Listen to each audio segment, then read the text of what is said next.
Paganini ka, eks ju, mängis ühe kontserdi ja seal, kes teda kadestas, tõmbas seal keeled läbi, mitte päris nii läbi, aga kontserdi lõpuks ikkagi juhtus nii, et oli üks keel ja kõik aplodeerisid.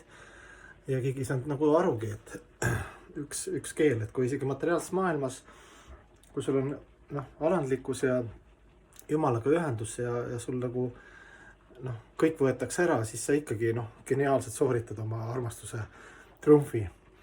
Et miks siis nii kõrged isiksused nagu ma ei tea, seal Bhaktivinoda, seal Gopinatha, selles Bhajanis laulus ka ütleb seal umbes, et ma olen langenum kui teemonid, sest teemonid, jumalad, kui sa karistasid teemonisid, need teemonid on vaimses maailmas, kuna isegi jumal karistab, siis tema karistamine absoluutses armastusest. Armastused, need hinged said kõik vabanemisi, see on teine huvitav moment, aga need, kes ei tea, mis on kõrge asi, need vaatavad nagu allapoole, et ikka on keegi hullem minust ja leiavad momendi olla nagu uhked. Aga need, kus kõrgel on juba ja saavad aru, mis värk on nagu loodusseadusest, need muutuvad väga alandlikuks ja peavad ennast kõige langenumaks ja saavad aru, et teekond on veel pikk ees, et pole mõtet enda peale üldse nagu endast nii vaimustada, eks sellised alandlikult teenida.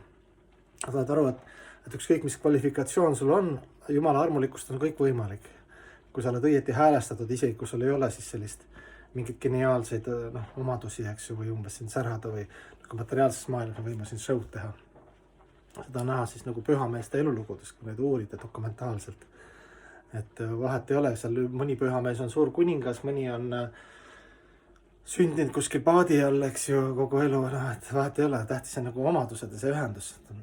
Mõni on liigutab miljardid, mõnel pole isegi palvehelmed on teinud sõlmed nöörist.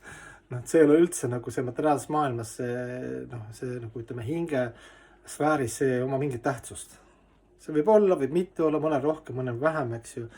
Aga mida kõrgema teadusega inimene, seda madalamaks ta ennast peab, seda alandlikumat loomulikult ta peab kõige teenriks ja saab aru, et kõik on jumala armulikkusest. Aga kui seda teadmist ei ole, siis sa oled isegi, kui sa jood veini, siis sa arvad, et need parmud seal poe taga on nii langenud, sest ma joon veini, on hoopis teine level.